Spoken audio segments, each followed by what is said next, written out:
तो वीडियो की शुरुआत में हम देखते हैं कि एक लड़के को जो कि हमारा मेन हीरो होता है वो काफी ज्यादा घायल होता है और काफी ज्यादा रो रहा था। उसके आसपास की सारी चीजें तबाह हो रखी थी और उसके पास ही में बहुत बड़े बड़े मॉन्स्टर थे जो कि आम लोगों को खत्म कर रहे थे। यहाँ पर हमें जानने को मिलता है कि उसकी गर्लफ्रेंड और उसके दोस्त ने मिलकर इसके साथ बिट्रे किया है, जबकि उसकी गर्लफ्रेंड उसके ऊपर मिट्टी का तेल डालते हुए कहती है कि अगले लाइफ में मिलते हैं। और जो उसका बेस्ट फ्रेंड था उसके सारा सामान उसने ले लिया था जो कि जादुई सामान होती है। जिया जो कि हमारा मेन लीड है वो काफी ज्यादा हैरान होता है कि उसके दोस्त और उसकी गर्लफ्रेंड उसके साथ बिट्रे किया है, जबकि उसका दोस्त उसका सामान लेते हुए कहता है, मेरे दोस्त मैं क्या करूं, मैं बहुत ज्यादा मजबूर था, तुम्हारी जो छोटी बहन है मुझे ये चीज देना नहीं चाहती थी, इसलिए मुझे मजबूरन उसे जोम्बी को हवाले करना पड़ा। अब वो जोम्बी का मुंह का नाश्ता बनेगी, लेकिन उसका जो ब्लड तो काफी ज्यादा यूजफुल था, इसलिए मैंने उसका ब्लड कलेक्ट कर लिया।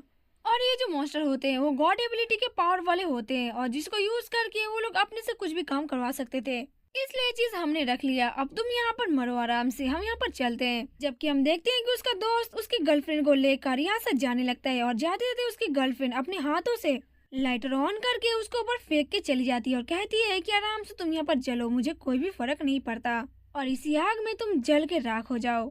जबकि हम देखते हैं कि दोनों मॉन्स्टर एक दूसरे के साथ लड़ाई कर रहे थे और यहाँ पर हमारा हीरो बुरी तरीके से जल रहा था आग में। वो कह रहा था क्या मेरी लाइफ इसी तरीके से खत्म हो जाएगी और अगर मुझे दूसरा मौका मिला तो मैं ऐसा कुछ भी होने नहीं दूंगा। और इसी के साथ आग की लपटें काफी ज्यादा बढ़ जाती है। तभी हमें अचानक से देखने को मिलता है कि वो उठ के अचानक से बैठ जाता है अपने बेड के ऊपर। वो घबराता है, उठता है, पसीने में लथपथ था। वो कहता है क्या हुआ, यहाँ पर कोई भी फायर मुझे नहीं दिख रहा और मरते मरते जो मैंने वॉइस सुना था वो क्या रियल था।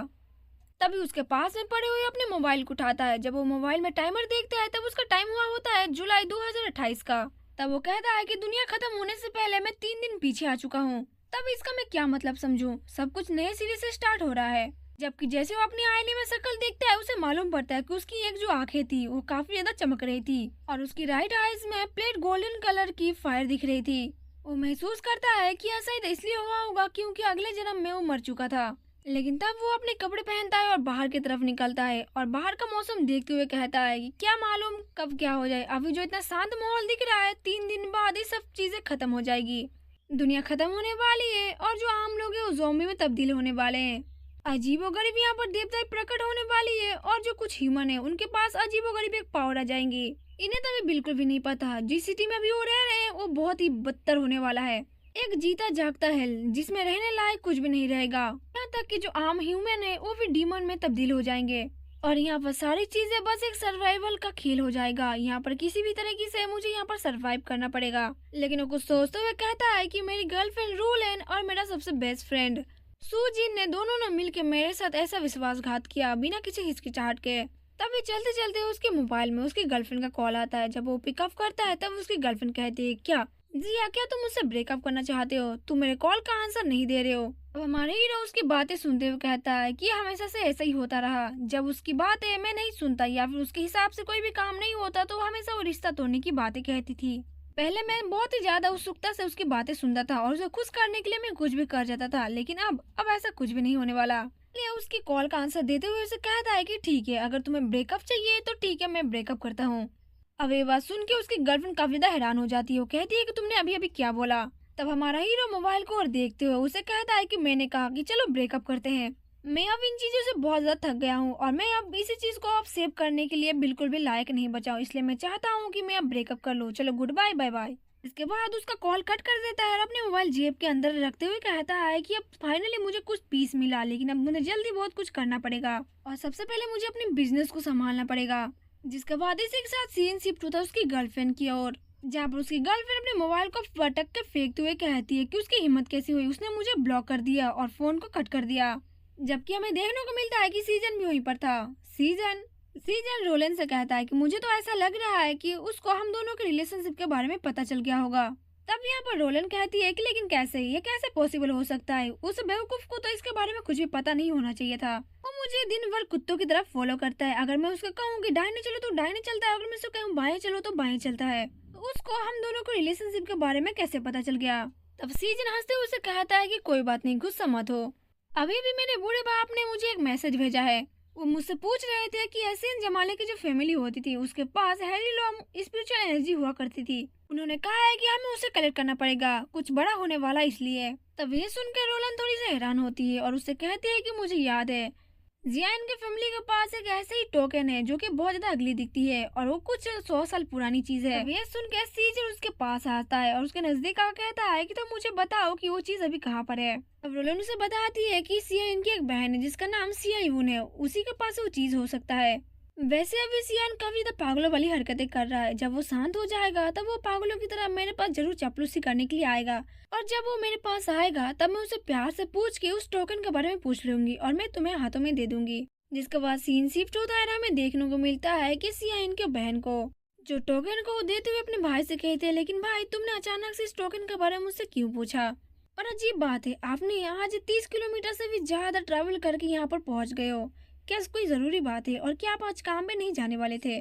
जबकि वो अपने भाई की आंखों में देखते हुए उसे कहती है कि लेकिन अब की आंखों में क्या हो गया अचानक से? सियान अपनी बहन का हाथों से उस टोकन को लेते हुए उसे कहता है, क्या तुम अपने भाई के ऊपर भरोसा करती हो? उसकी बहन उसकी ओर बढ़ते हुए कहती है कि मैं बिना किसी शर्त के आपके ऊपर भरोसा करती हूँ, और उसके पास जाकर उसे गले लग जाती है और उसे कहती है कि मैं तुम पर आंख बंद करके ट्रस्ट कर सकती हूँ क्योंकि तुम ही हो एक हो जो मेरे बारे में सोचते हो, और तुम जो कुछ भी करोगे वो मेरी भलाई के लिए ही करोगे। तब उसका भाई उसके बालों पर हाथ फेरते हुए कहता है, चलो ठीक है, फिर तुम जल्दी से स्कूल के अंदर जाओ और अपनी जितनी सारी सामानों पैक करके मेरे साथ जल्दी घर चलो। उसकी बहन इसकी बात मान जाती है और कहती है ठीक है, फिर हम 2 घंटे में मिलते हैं।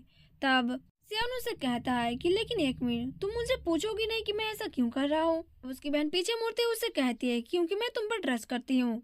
जिसके बाद वो वहाँ से चली जाती है। तब सियान सोच रहा था कि इस बार मैं अपनी बहन को किसी भी हालत में खो नहीं सकता, मैं उसको इस बार सरवाइव करके ही दिखाऊंगा।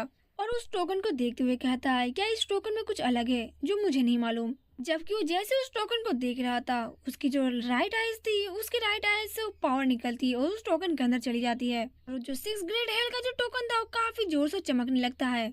और यहाँ पर हमारा हीरो को कुछ भी समझ में नहीं आता, लेकिन वो टोकन उसको एक अलग ही दुनिया में ले जाती है, जहाँ पर वो टोकन उसे एक मॉन्स्टर और डीमोनों की दुनिया में ले जाती है, जहाँ पर वो देखता है कि सारी चीजें बहुत ज्यादा अजीब व गरीब है। चीजें यहाँ पर काफी ज्यादा डरावनी है और यहाँ पर अलग तरीके का डीमन भी रहते हैं। वो डरते हुए एक टावर के पास पहुंच जाता है जिसमें से बहुत ज्यादा लाइटनिंग चमक रही थी। वो कहता है क्या सारी लाइटनिंग इसी से चमक रही है, और क्या इस टावर के लाइटनिंग सारे मॉन्स्टर को कंट्रोल कर रही है? फिर वहाँ से एक आवाज आती है, क्या तुम यहाँ पर डर रहे हो? और वहाँ पर एक डीमन आती है जिसे देखकर हमारा हीरो सोचता है कि ये कौन है और उसे पूछता है कि तुम हो कौन। तब वहाँ पर एक नाइनटेल डीमन आती है जो अपना नाम डाजी बताती है। तब उसे बताते हैं कि 1000 साल पहले की बात है जब इमोर्टल एम्पायर यहाँ पर आया था। तब उसने 12 इमोर्टल को लेकर यहाँ पर एक टावर बनाई थी जिनके नाम थे तवाई तान सिंह, द 3 प्योर वंस और ज्ञान फिक्सी जुनियांगसी, और उन्हीं सबको मिलाकर इन्होंने यहाँ पर डीमन सरप्राइजिंग टावर बनाया था, और उन्हीं में से 6 ने मिलकर इन ग्रेड 6 हेल को बनाया था। इस हेल का बनाने का बस एक ही मकसद था क्योंकि यहाँ पर बहुत सारे देवता ऐसे थे जो कि बहुत ज्यादा घिनौने पाप किए थे, और कुछ जानवरों को यहाँ पर सजा देने के लिए इस हेल को बनाया गया था। जुगों जुगों से जो बहुत ज्यादा पापी जानवर थे और जो बहुत ज्यादा घिनौने अपराध करते थे, उनको सजा देने के लिए इस हेल को बनाया गया था। और ये जो लाइटनिंग बह रही है उन लोगों को सजा देने के लिए बह रही है। जबकि वो जिया को बताती है कि तुम्हारे हाथों में जो टोकन है वो एकमात्र इस दरवाजे का चाबी है जिसकी मदद से ये दरवाजा खुल सकता है। तब जिया अपने हाथों में वो टोकन देखता है और उसे कहता है कि इसका मतलब यही है कि इस टोकन के होने के कारण तुमने मुझे दरवाजे का वार्डन कहा है। तब दादी उससे कहती है, क्या तुम अंदर जाके उन कैदियों को देखना चाहोगे जो कि जेल के अंदर बंद है? और इससे तुम्हें फायदा भी होने वाला क्योंकि मैं जाते जाते मैं तुम्हें यहाँ पर बहुत सारी रिपोर्ट भी दे सकती हूँ यहाँ के बारे में। जी अपने हाथ का टोकन देखते हुए उसे कहता है कि क्यों नहीं, मैं जरूर जाना चाहूंगा। जिसके बाद वो लोग उस दरवाजे के अंदर चले जाते हैं। लेकिन हम यहाँ पर देखने को मिलता है जब वो लोग दरवाजे के अंदर जाते हैं तब उनके ऊपर काफी ज्यादा दूसरी औरे की शक्ति उनके ऊपर हमला कर रही थी, लेकिन जो जिया की आंखों की पावर थी वो सामने आने नहीं देती और उसको उन सारे हमलों से बचा लेती है। अब ये देख के दाजी काफी ज्यादा हैरान होती है और कहती है कि मुझे भरोसा ही नहीं हो रहा कि मेरी आंखों के सामने ऐसा भी कुछ हो रहा है। जबकि दाजी हैरान होते हुए जिया की आंखों की ओर अपनी हाथ बढ़ाती है, लेकिन जिया उसके हाथ पकड़ लेता है। लेकिन दाजी उससे कहती है कि मुझे भरोसा नहीं हो रहा, तुम्हारी जो आई फ्लेम है वो काफी ज्यादा अजीब है, लेकिन वो काफी ज्यादा खतरनाक भी है क्योंकि उसने टावर से आने वाली इतनी खतरनाक वेव को भी झेल लिया।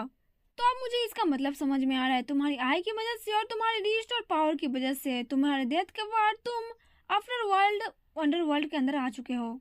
इसकी मदद से तुम अंडरवर्ल्ड के अंदर एंटर कर पाए डेथ के बावजूद भी, और तुम यहाँ पर फिर से जन्म ले पाए। अब जिया इसकी बात सुन के हैरानी से उसे पूछता है कि इसका मतलब क्या तुम ही थी जो मेरे पास्ट लाइफ में मुझसे बात कर रही थी? तब वे सुन के डाजी थोड़ा सा हंसने लगती है और वो कहती है कि हाँ समझ लो कुछ ऐसा ही है, क्योंकि मेरे और जिया फैमिली के बीच में कुछ डीप कनेक्शन है। मैं एक 6 ग्रेड हेल का गाइड स्पिरिट होने के नाते मैं नहीं देख सकती कि कोई मेरी आंखों के सामने मेरे स्पिरिचुअल गाइड को मार डाले। मैं अपनी आंखों के सामने तुम्हें मरता हुआ कैसे देख सकती हूँ? मरने के बाद तुम्हारे बहुत ज्यादा गुस्से और तुम्हारी जो जागरण बदला लेने का जो खौफ था, उसी की वजह से तुम फिर से रीबॉर्न हो चुके हो, जिसकी मदद से तुम्हारे गुस्से और तुम्हारी जो सोच थी बदला लेने के लिए, उसी वजह से तुम्हारे पास ये पावर आ चुकी है। और अगर मेरी बात कही गई तो मैं बस फ्लो के हिसाब से चल रही थी। तब जियान कहता है कि अच्छा इसका मतलब यही है कि मैं इसी वजह से मैं फिर से रीबॉर्न हो पाया हूँ और दुनिया खतरे में आने से पहले मैंने अपनी पावर को अवेकन कर लिया है और अब की जो टाइम है वो पहले के मुताबिक काफी ज्यादा डिफरेंट है। तब सब कुछ सोचने और समझने के बाद जियान उसे कहता है कि ठीक है तब मुझे रास्ता दिखाओ। अब दादी उसे कहती है कि जैसा तुम कहो। तब दादी उसको रास्ता दिखाते हुए उसे कहती है कि जो 6 हेल है वो डिवाइन होकर 5 लेयर में कन्वर्ट हो चुका है और ये सारी चीजें तुम्हारे सोल पावर के अंदर वेस्ट हो सकती है। तुम जितने ज्यादा दरवाजे को ओपन कर सकते हो तुम उतने ज्यादा पावर को एलाइट कर सकते हो और तुम जैसे जैसे ऊपर जाते जाओगे तुम्हें और भी ज्यादा स्ट्रॉन्गेस्ट क्रीचर्स मिलते जाएंगे। और अगर तुम्हें उन क्रीचर या फिर कहूँ डीमन को अगर तुम्हें कंट्रोल करना पड़ेगा तो सबसे पहले तुम्हें अपने आप को पावरफुल बनाना पड़ेगा। वो जाते ही एक जगह पर रुक जाता है, उसे अचानक से कुछ दिखता है। वो यहाँ पर रुकने के बाद उसकी ओर देखने लगता है। जब वो सामने की तरफ देखता है तब उसे एक बड़ा सा डीमन देखने को मिलता है और ये डीमन क्रीचर उसे कुछ जाना पहचाना लगता है। वो उसे देखता है तो उसे मालूम पड़ता है कि ये तो वही है जो पिछले लाइफ में सीजून ने उसके पास लिया था। डीमन जियाउन को देख के काफी जोर से दहाड़ मारता है, जिसे देखकर जियाउन काफी ज्यादा घबरा जाता है, जबकि उस डीमन की आंखों से रेड लेजर लाइट भी निकल रही थी। अब ये सब देखकर जियाउन काफी ज्यादा हैरान हो ही रहा था। तभी वो क्रीचर यानी कि जो डीमन जियाउन को देख के कहता है, जबकि वो डीमन काफी ज्यादा खुश हो जाता है और कहता है कि अरे वाह, और एक न्यू वार्डन आ गया। तुम्हें नहीं पता कि हम कितने सालों से इंतजार कर रहे हैं कि कोई यहाँ फ्री और बहुत ज्यादा चार्मिंग वार्डन आए और तुम्हारे आने से हमारा इंतजार यहीं पर खत्म होता है और तुम्हें यहाँ पर अगर कोई भी चीज की जरूरत पड़े तो तुम मुझे बस आवाज लगा देना। जबकि वो सीआई उनको देख के उसे पपी सपी देने लगता है और कहता है कि तुम्हें जो चाहिए बस मुझसे कहना। अब ये देख के डाजी काफी ज्यादा गुस्सा हो जाती है और उसको लात मारते हुए से कहती है, अरे बेशरम काले बालक, तुम्हें शर्म नहीं आती कि तुम एक वार्डन को देख कर तुम उसे चुम्मा चाटी पे उतर आए? अपना लार टपकाना यहाँ पर बंद करो, यहाँ से दूर हटो। और जबकि ये सब तो देख कर सेन काफी ज्यादा हैरानी होता है कि भाई यहाँ पर चल क्या रहा है, ये हेल सच में हेल है कि नहीं है। जबकि डाजी भी उसके सर के ऊपर बैठ जाती है और कहती है कि अभी तक मैंने उसको लीक नहीं किया और तुम यहाँ पर क्या कर रहे हो। तब यहाँ पर जियान को मालूम पड़ता है कि 1000 साल से कैद हुए हुए जो मॉन्स्टर होते हैं यानी कि डीमन, वो कुछ साल यहाँ पर बंद होने के बाद वो कुत्ते बन जाते हैं। लेकिन कोई बात नहीं, ये सब इस टोकन का कमाल है। जब तक ये टोकन तुम्हारे पास रहेगा तब तुम्हारे सामने सब दुम हिलाएंगे। जबकि जियासिन डाजी से पूछता है कि जो ब्लैक बियर डीमन का जो प्रिजन है वो अलग तरीके का लेजेंडरी क्रीचर इस प्रिजन में रह सकते हैं। जबकि वो अपने सामने एक अनोखे तरीके का क्रीचर देख पाता है जो कि काफी ज्यादा गुस्से में होता है। उसकी आंखें लाल रंग से चमक रही होती है और जब जियान उसके पास जाता है तब उसे देखकर वो पहचान जाता है, जिसका नाम होता है ले जिनजी। तब डाजी उसे देख के हंसने लगती है और उसे कहते हैं कि मैंने एक्सपेक्ट नहीं किया था कि तुमने इसे एक नजर में देख के तुम इसे पहचान लोगे। तब यहाँ पर जियान उसे कुछ नहीं बोलता। जबकि हम यहाँ पर बताया जाता है इस वर्ल्ड में मॉन्स्टर रैंक के हिसाब से रहते हैं। सबसे ऊपरी स्तर पर जो रहते हैं वो काफी ज्यादा खतरनाक रहते हैं। पहले आते हैं सोल्जर, कमांडर, किंग, जनरल और सबसे निचले स्तर पर जो रहते हैं वो होते हैं वार्डन, जो कि सबसे लोएस्ट लेवल पर रहते हैं। जो वार्डन रहते हैं वो निचले स्तर के डीमन को संभालते हैं। तुम जितने ऊपर अपने लेवल तक बढ़ाओगे उतने ऊपर तुम्हें स्ट्रॉन्गर मॉन्स्टर मिलते जाएंगे, जिसको संभालना बहुत ज्यादा इम्पॉसिबल होता है और इस लेवल के मॉन्स्टर को संभालना बहुत ज्यादा मुश्किल होता है। इसके ऊपर काफी ज्यादा लेयर और लेवल होते हैं, जो कि क्रिमिनल मॉन्स्टर को हराना काफी ज्यादा नामुमकिन बन जाता है। इसके लिए तुम्हारे अपने आप को लेवल अप करना भी जरूरी होता है। जबकि डाजी उससे कहती है कि वार्डन तुम्हें काफी ज्यादा मेहनत करना पड़ेगा तब जाके तुम अपना रैंक हासिल कर सकते हो और इस प्रिजन के जितने खतरनाक डीमन है तुम उन्हें संभाल सकते हो, लेकिन तुम्हें सबसे पहले अपने आप को लेवल अप करना पड़ेगा। तब जियाउन उस टावर को मॉन्स्टर को देखते हुए कहता है कि मैंने जैसा सोचा था ये टावर तो उससे भी कई ज्यादा खतरनाक है। सबसे लो लेवल के जो मॉन्स्टर है वो इतने ज्यादा खतरनाक हो सकते हैं, तो सोचो अगर सबसे हाई रैंक के जो मॉन्स्टर मेरे सामने आएंगे तो किस हद तक शक्तिशाली हो सकते हैं। ये इमेजिन करना बहुत ज्यादा मुश्किल हो सकता है कि इतने फ्लोर के मॉन्स्टर इतने ज्यादा पावरफुल है।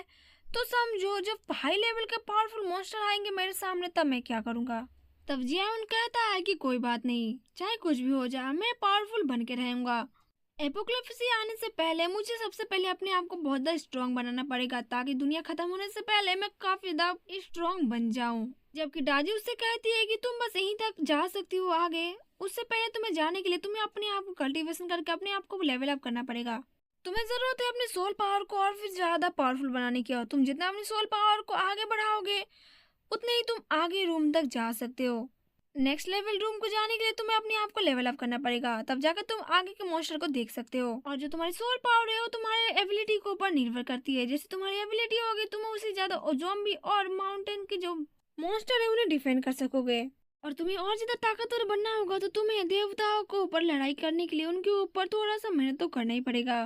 जबकि हमें देखने को मिलता है कि जीवन वहां से निकल चुका होता है और वो कहता है कि 3 दिन बाद ये सब शुरू होगा, और 3 दिन बाद जब गॉड यहाँ पर आएंगे तब जाकर मैं अपनी हंटिंग की शुरुआत कर सकता हूँ। अब गॉड से मिलने से पहले और एपोक्लिप्स स्टार्ट होने से पहले मुझे कुछ चीजों का ध्यान रखना पड़ेगा, और मुझे यहाँ पर कुछ चीजों की तैयारी करनी पड़ेगी, ताकि मुझे नेसेसरी चीजों की जरूरत ना पड़े। जिसके बाद सीन शिफ्ट होता है, हमें एंटीक्विटी स्ट्रीट का सीन दिखाया जाता है, जहाँ पर मेन लीड सोच रहा होता है कि प्रीवियस लाइफ में जब वो यहाँ पर आया था तब किसी का हाथों में एक बहुत ही अनोखी सी रस्सी लग गई थी, जिसके बाद वो बहुत ज्यादा अमीर बन गया था। तब वो आसपास बाजारों में अपनी नजरें घुमाने लगता है और वो कहता है कि मेरी नजरों से वो दूर नहीं जा सकता, मुझे मालूम है कि वो खजाना नहीं कहीं पर होना चाहिए, वो मेरी जादुई नजरों से इधर उधर उछल तो नहीं होना चाहिए। जबकि हमें देखने को मिलता है कि वो अपनी आंखों की पावर से वो एंटीक चीजों को ढूंढने लगता है। तभी मार्केट के अंदर सोंग टियान आता है, जो कि सोंग फैमिली का हेड होता है। सोंग हेजुन का पिता भी होता है, और उसके साथ जो होता है वो एल्डार हेजुंग होता है, जो कि एंटीक चीजों को देख के आराम से पहचान लेता है। अब जब मार्केट में दोनों घूम ही रहे थे तभी सोंग टियान को जियायून नजर आता है। वो उसे देखते हुए कहता है कि ये यहाँ पर क्या कर रहा है। तब उसको अपने बेटे के साथ की हुई बात को याद आ जाती है, जब वो दोनों एक बार बात कर रहे थे। तब सोंग टियान अपने बेटे से यानी कि सीजुन से कह रहा था, बेटे तुम जब भी दोस्त बनाओ तुम ऐसे दोस्त बनाओ जो तुम्हारे लिए यूजफुल हो। तब यहाँ पर सीजुन अपने डैड से कहता है कि चिंता मत करो पापा, ये जो सियान है वो काफी ज्यादा बेकार बंदा है, मतलब एक नंबर का बेवकूफ और बहुत ज्यादा लॉयल भी है। इस बंदे को हम जैसा चाहे वैसे मैनिपुलेट कर सकते हैं और अपना काम निकलवा सकते हैं। एल्डर होंग मिस्टर सॉन्ग से पूछते हैं कि क्या हुआ, तो मिस्टर सॉन्ग उससे कहता है कि कुछ नहीं, मैंने बस किसी को देख लिया मार्केट में जिसको मैं जानता हूँ। वैसे एल्डर होंग हमें यहाँ पर टाइम वेस्ट नहीं करना चाहिए, चलिए हम अपने एंटीक चीजों को ढूंढना स्टार्ट करते हैं। वैसे भी मुझे आपकी काबिलियत पर काफी ज्यादा भरोसा है। तब एल्डर हैंग हंसते हुए उससे कहता है कि मिस्टर सॉन्ग आपको चिंता करने की कोई जरूरत नहीं, एंटीक चीजों को पहचानना है मेरी सबसे बड़ी स्किल है।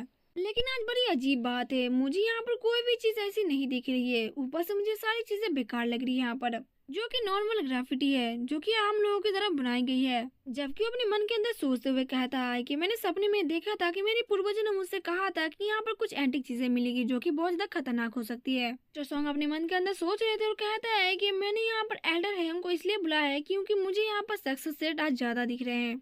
जब मेरे पूर्वज मेरे सपने में आए थे तब उन्होंने मुझे बताया है कि इस बार इस एंटीक स्ट्रीट में मुझे कुछ ऐसी चीज मिलने वाली है जो कि मैंने कभी सोचा नहीं था, और वो बहुत ज्यादा खास होने वाली है। जब मैं आज सपना देख रहा था तब मेरे पूर्वजों ने आकर मुझे बताया था कि यहाँ पर कुछ ऐसी एंटीक चीजें मिलने वाली है जिस पर मुझे भरोसा करना चाहिए, और ऐसा हो सकता है कि मुझे मिल भी जाए, लेकिन पहले मुझे यहाँ पर सारी चीजें अच्छे से सर्च करनी पड़ेगी। अभी रास्ते से जाते हुए एल्डर योंग को कुछ चीजें देखने को मिल जाती है और वो काफी ज्यादा खुश हो जाते हैं और कहते हैं कि मैंने उसे ढूंढ लिया। लेकिन हमें देखने को मिलता है कि जैसे ही वहाँ पर उसको लेने जाते हैं वहाँ पर जियान आके उसको उठा लेता है और स्वाभाविक के ऊपर से कहता है कि इसकी कीमत कितनी है। अब यहाँ पर एल्डर योंग हैरान हो जाते और कुछ भी नहीं कर पाते, जबकि यहाँ पर शॉपकीपर देख के काफी जोर से अपने मन के अंदर हंस रहा था और कहता है कि और एक बेवकूफ आ गए यहाँ पर इस एंटीक चीज को खरीदने के लिए, जो कि एंटीक तो बिल्कुल भी नहीं है। जबकि शॉपकीपर हंसते हुए अपने मन के अंदर कहता है कि और एक बेवकूफ आ गए एंटीक चीजों को खरीदने के लिए, और वो हमारे मेन लीड को कहता है कि इसकी कीमत उतनी ही है जितना इसकी कीमत होनी चाहिए,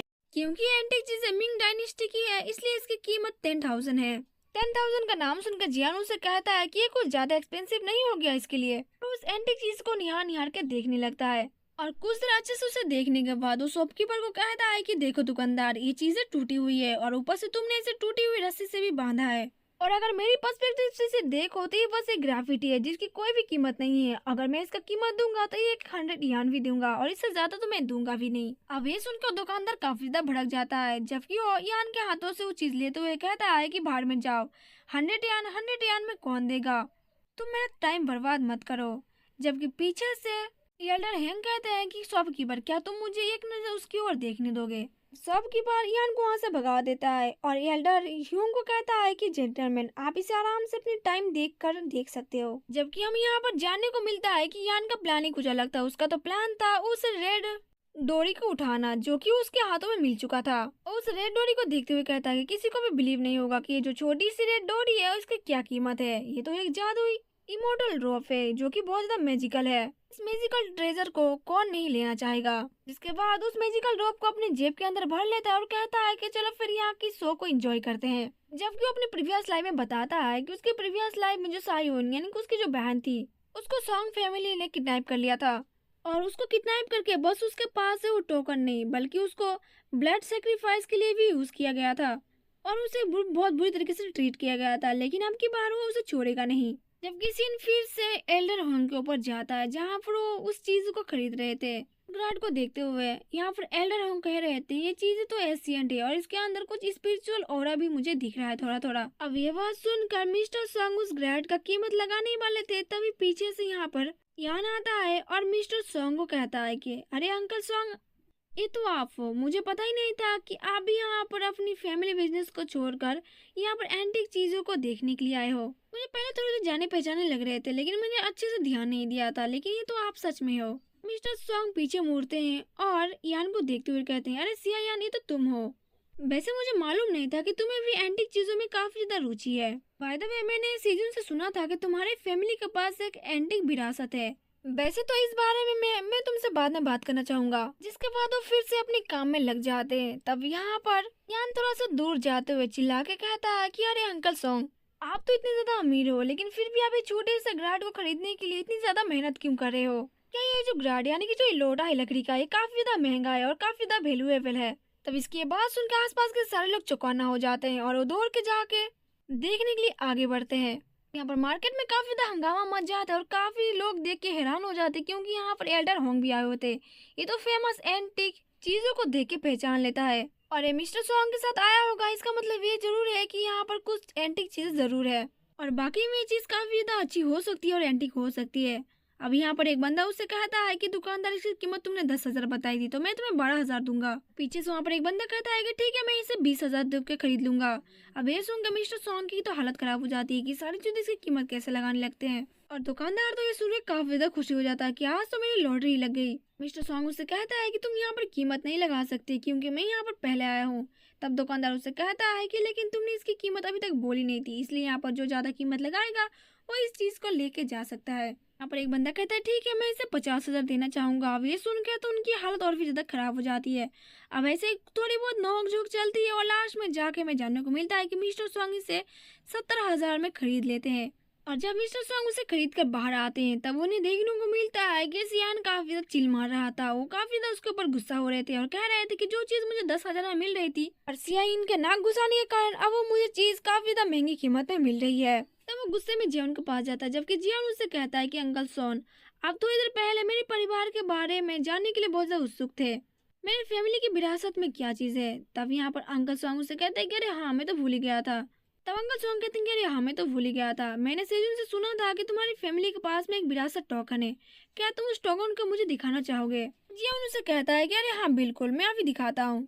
जैसे उस टोकन को अपनी जेब से बाहर निकालता है, ये देख कर येल्डर काफी ज्यादा हैरान हो जाते हो। अपने मन के अंदर ही सोचते हैं ये तो एक खजाना है। और जियान को कहते हैं क्या मैं इसको बहुत ज्यादा पास से देख सकता हूँ? और वो अपने आगे को हाथ बढ़ाते हैं। तब यहाँ पर जियान उस चीज को अपने पॉकेट में रखते हुए कहता है कि जी बिल्कुल नहीं, क्योंकि ये मेरी फैमिली विरासत का खजाना है और मैं इसे किसी भी तरीके से किसी को भी ऐसे हाथ लगाने कैसे दे सकता हूँ। अब यहाँ पर मिस्टर सॉन्ग उससे कहता है कि अरे मेरे प्यारे बच्चे, तुम और सीजन तो काफी अच्छे दोस्त हो, तो क्या तुम अपने दोस्त के लिए तुम अपने छोटे से अंकल को इस चीज को नहीं दिखा सकते थोड़े टाइम के लिए?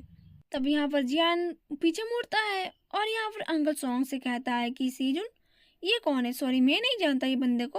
और यहाँ पर अगर कुछ पूछने लायक कोई चीजें ना हो तो फिर मैं यहाँ पर चलता हूँ क्योंकि मेरे यहाँ पर कोई काम नहीं है। तब यहाँ पर अंकल सॉन्ग उसे रोकते हुए कहता है कि अरे रुको तो सही, हमें बस उस टोकन को थोड़ी देर के लिए देखना है। तुम उसे देखने के लिए तुम यहाँ पर क्या चाहते हो रिटर्न में? तब जियान अपने पास से फोन पे निकालते हुए कहता है कि ठीक है, मैं 1 मिनट में 10,000 पैसे चार्ज करूंगा इसे देखने के लिए। इसका मतलब 5 मिनट में तुम्हें टाइम दूंगा और तुम्हें मुझे 50,000 पैसे देने पड़ेंगे। और मैंने भी इसका बहुत चीप रेट बताया है। अगर तुम सीरियस हो तो तुम मुझे ट्रांसफर कर सकते हो, वरना मैं यहाँ पर जा रहा हूँ। मुझे यहाँ पर रुकने के लिए कोई भी काम नहीं है।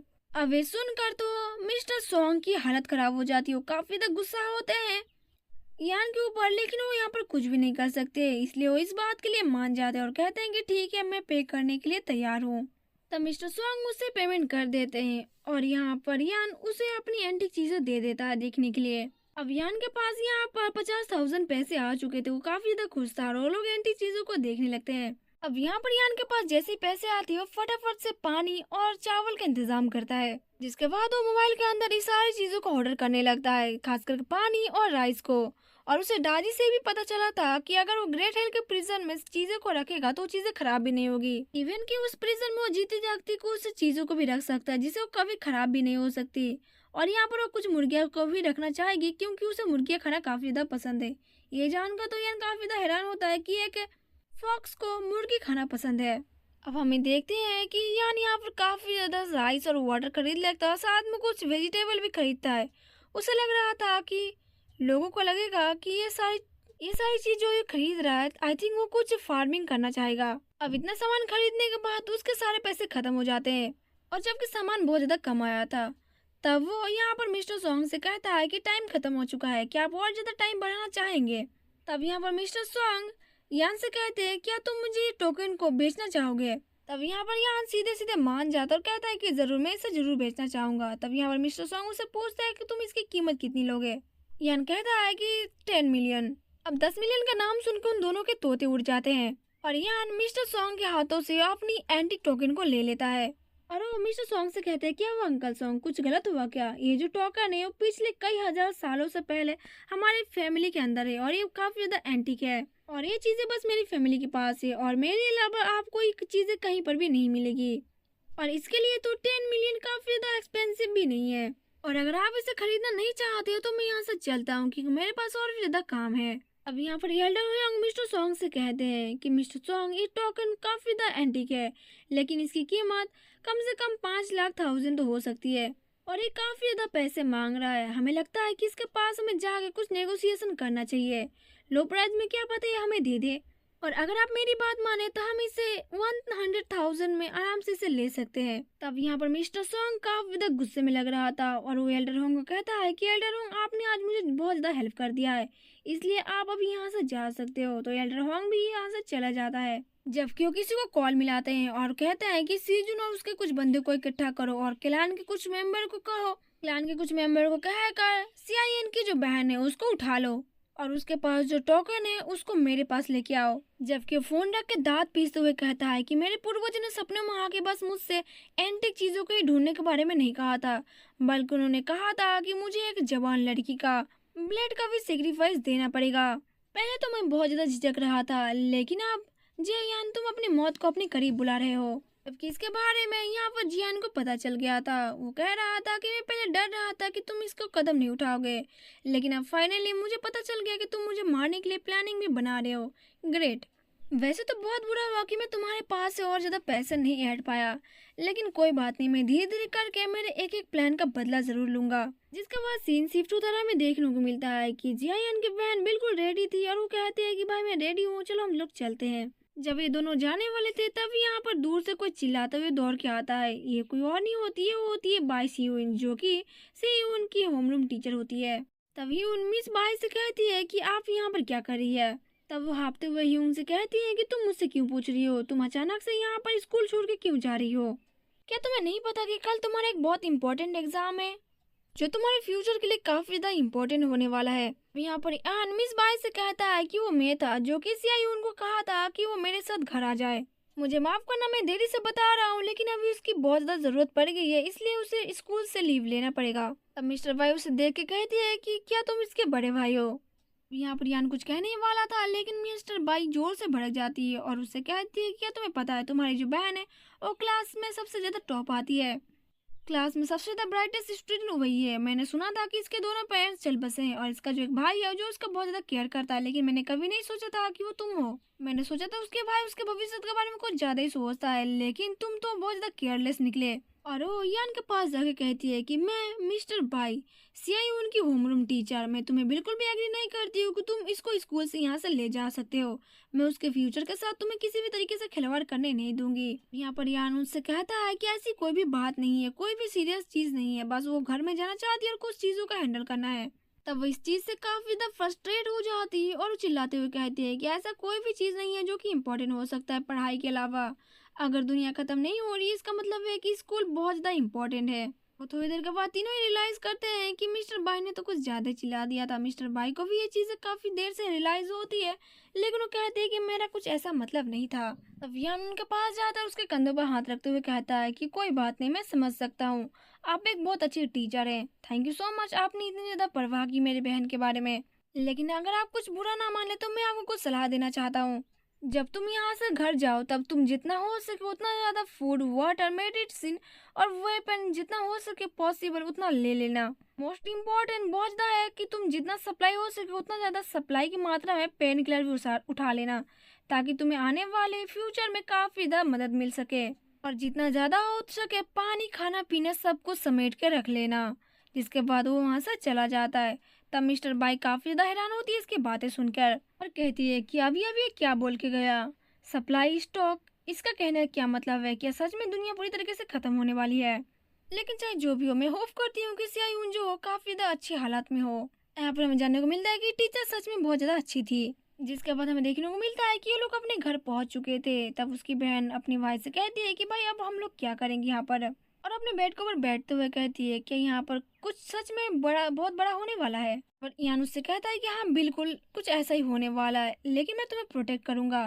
जिसके बाद उसी टोकन को ताबीज बना के उसके गले में पहनाते हुए कहता है कि मैं इसे तुम्हें पहना रहा हूँ और मैं कुछ देर के लिए यहाँ से बाहर जा रहा हूँ।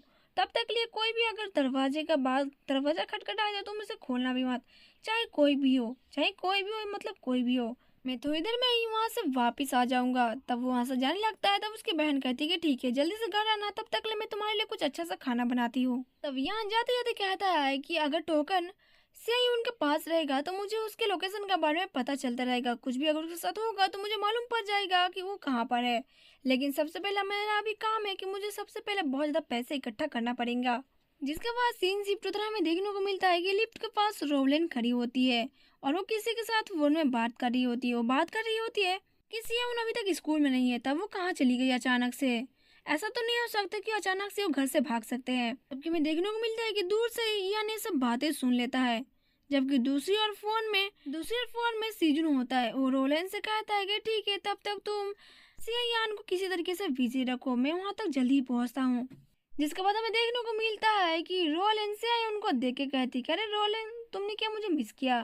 वैसे क्या तुम्हें पता है कि सेजुन मुझसे कह रहा था कि वो लेट नाइट तुम्हारे साथ कुछ खाना पीना करके बात करना चाहेगा और वो भी वो जल्दी ही आने वाला है यहाँ पर। तब सियान उसको धक्का मार के एक साइड कर देता है और कहता है कि अच्छा ओके ठीक है। अब ये देख के रोलन काफी ज्यादा गुस्सा हो जाती है और चिल्लाते हुए कहती है कि सियान, तुम्हारा क्या मतलब था? तब वो किस तरीके से अपने गुस्से को शांत करते हुए जाकर सियान को हाथ को पकड़ लेती है और कहती है, क्या तुम सच में सोच रहे हो ब्रेकअप के बारे में? वो तो बस मैंने मजाक किया था, तुम बताओ, तुम सच मुझ का बच्चा मत बनो। ये बच्चे वाले हरकतें तुम पर सूट नहीं करता, मुझे पता है कि तुम थोड़े से जेलस हो।